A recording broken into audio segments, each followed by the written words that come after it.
ఈరోజు ఇలాంటి పరిస్థితులకు దారి తీసిన దానికి కారణాలు ఏమిటి అని చెప్పి అందరము కూడా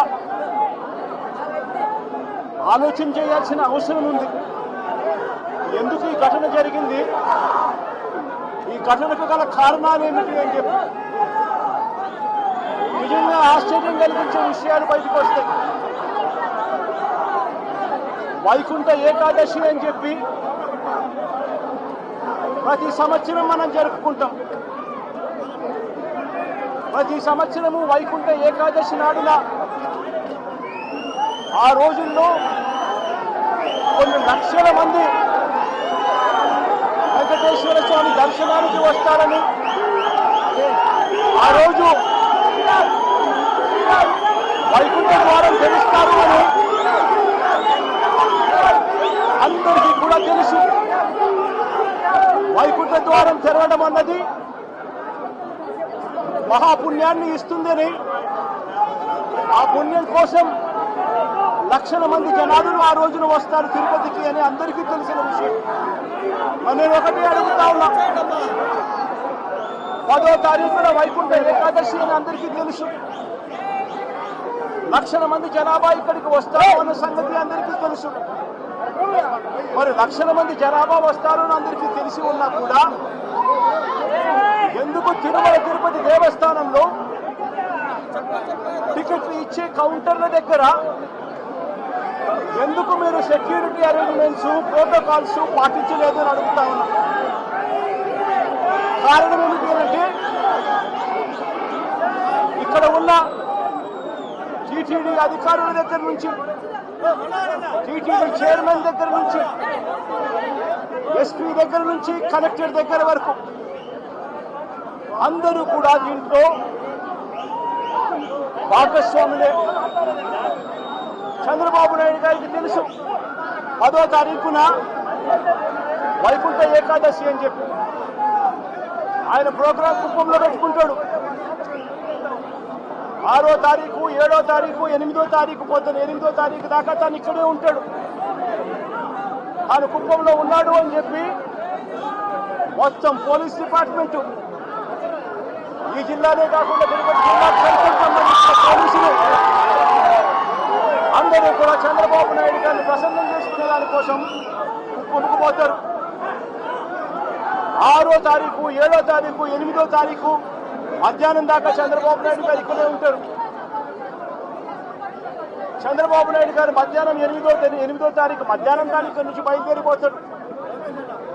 8వ తారీఖు రాత్రి 8:30 గంటలకు టికెట్లు ఇచ్చే కార్యక్రమం జరిగేటప్పుడు ఈ ఘటన జరుగుతుంది. నిజంగా పోలీసులందరూ కూడా చేయాల్సింది ఏమిటి? ఇన్ని లక్షల మంది వస్తారు అని తెలిసినప్పుడు, చంద్రబాబు నాయుడు గారి పర్యటన కూడా అటువైపున ఉంది, కుటుంబంలో ఉంది అని తెలిసినప్పుడు ప్రత్యామ్నాయ అరేంజ్మెంట్స్ చేసుకోవాల్సిన అవసరం ఉందా లేదా? కానీ ఎలాంటి ప్రత్యామ్నాయ అరేంజ్మెంట్స్ చేసుకోలేదు. అందరూ కూడా చంద్రబాబు నాయుడు గారి పర్యటనలో నిమగ్నమయ్యారు. 8వ తారీఖు మధ్యాహ్నం దాకా తాను ఇక్కడే ఉంటాడు. 8వ తారీఖు రాత్రి 8:30కు ఘటనలు జరిగాయి.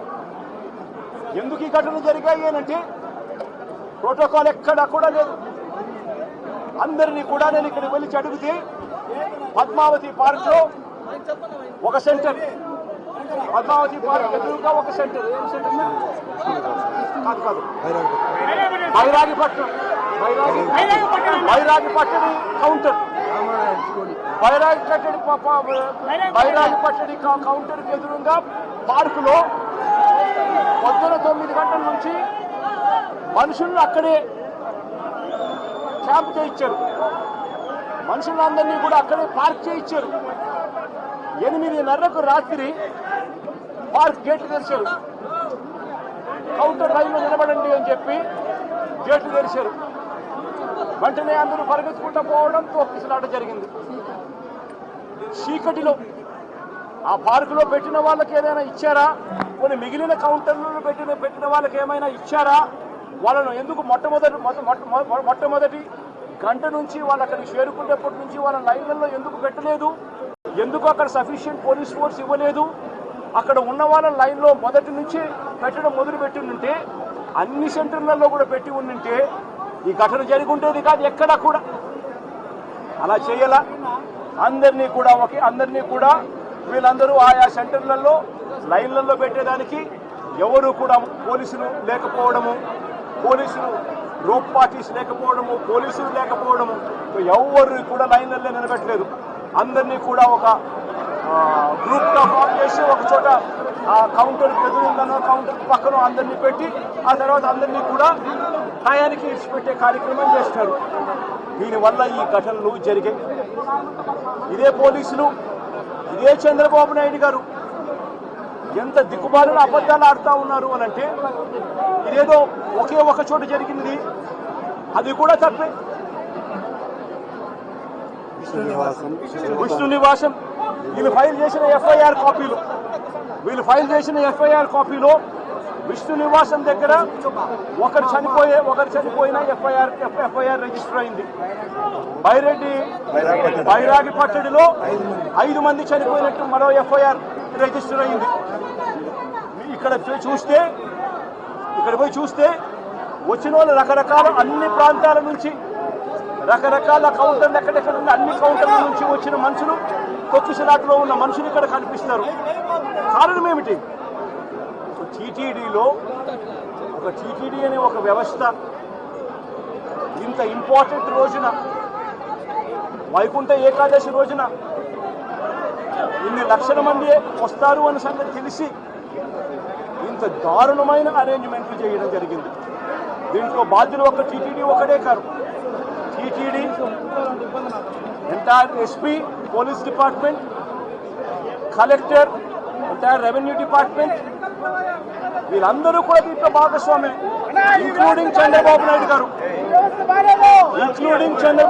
గారు. చంద్రబాబు నాయుడు గారు సొంత జిల్లా అన్న సంగతి తెలుసు.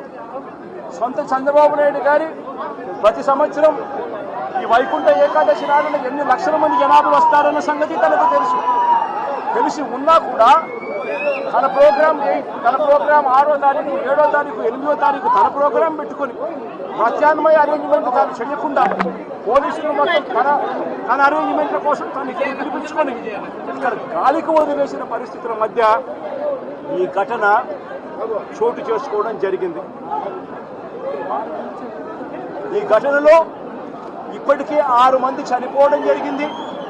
హాస్పిటల్లో ఉన్న వాళ్ళను అందరినీ కూడా పరామర్శిస్తే దేవుని దయ వల్ల ఇప్పుడు హాస్పిటల్లో ఉన్న వాళ్ళు అయితే మాత్రం మరి సీరియస్గా చనిపోయేంత పరిస్థితిలో ఉన్న వాళ్ళు ఎవరూ లేరు అన్నది తెలుసుకోవడం కాస్త సంతోషం.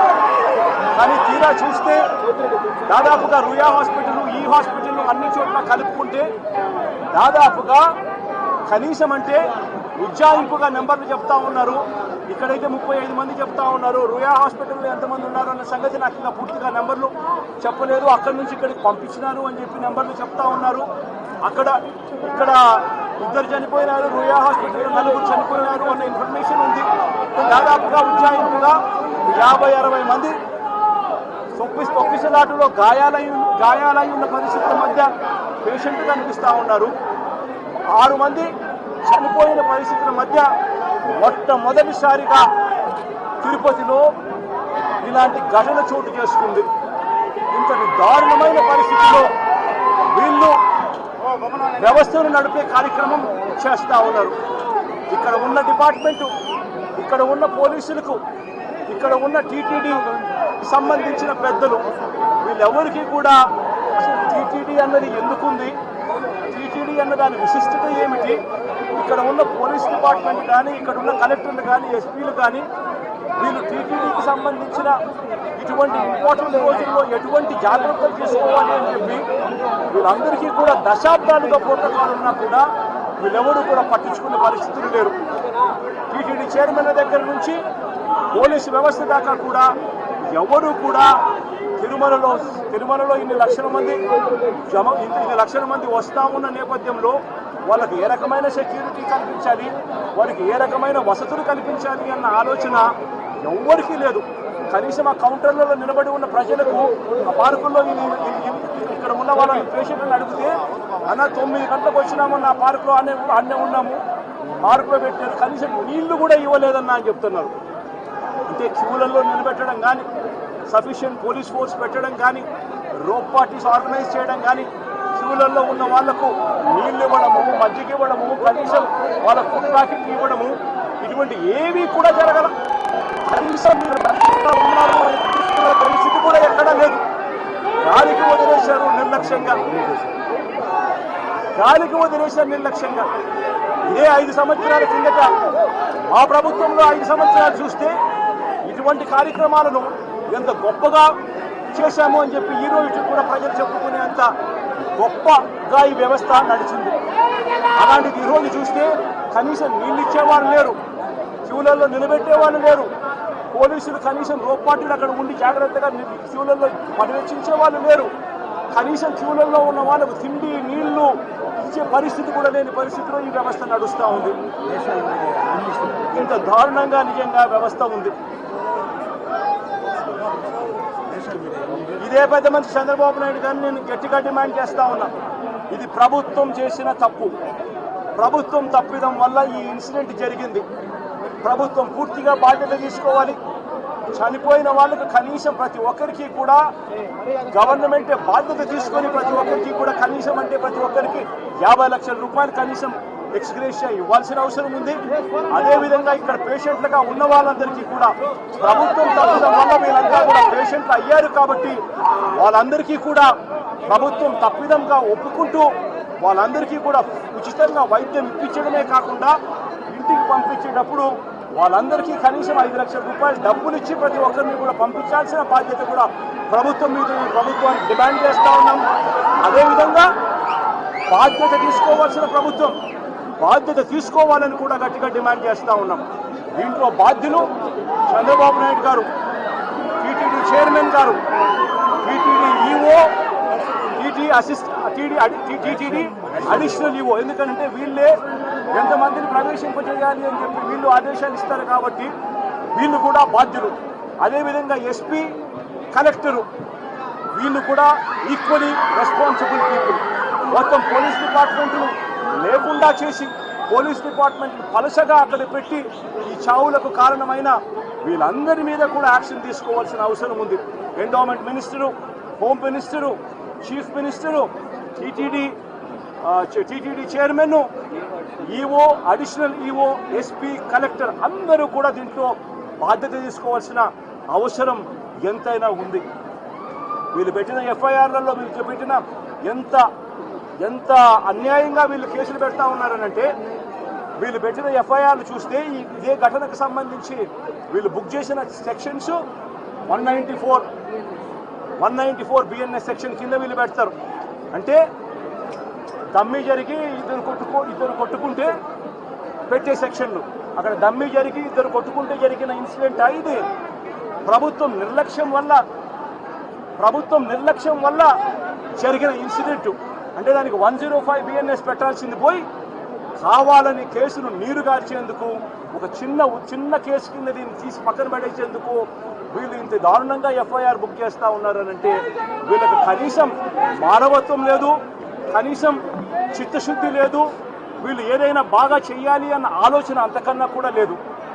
తిరుమల తిరుపతి దేవస్థానానికి సంబంధించిన పరువును, ప్రతిష్టను పెంచే పరిస్థితి నుంచి దిగజార్చే పరిస్థితి ఎప్పుడు వచ్చింది అంటే అది చంద్రబాబు నాయుడు గారు ముఖ్యమంత్రి అయిన తర్వాతనే మొట్టమొదటిసారిగా ఈ అడుగులు పడతా ఉన్నాయి, జరుగుతూ ఉన్నాయి.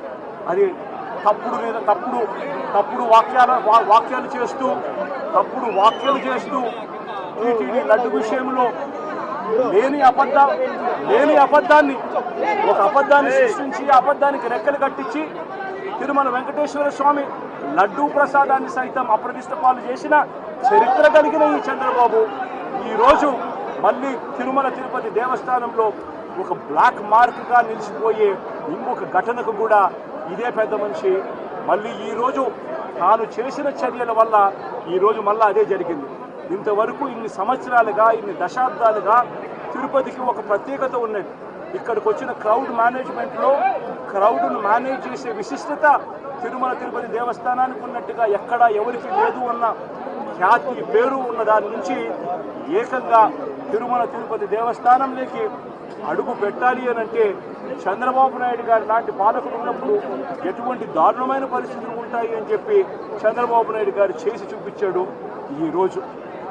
సార్ మీరు ఏదైతే బాధ్యత సార్ అంటున్నారో ఇప్పుడు ఈవో కావచ్చు, అడిషనల్ ఈవో కావచ్చు, చైర్మన్ కావచ్చు, వీళ్ళు ఎవరిపైన కూడా చర్యలు చేపట్టట్లేదు. కేవలం ఎస్పీని మాత్రమే ట్రాన్స్ఫర్ చేస్తూ ఆదేశాలు జారీ చేస్తారు.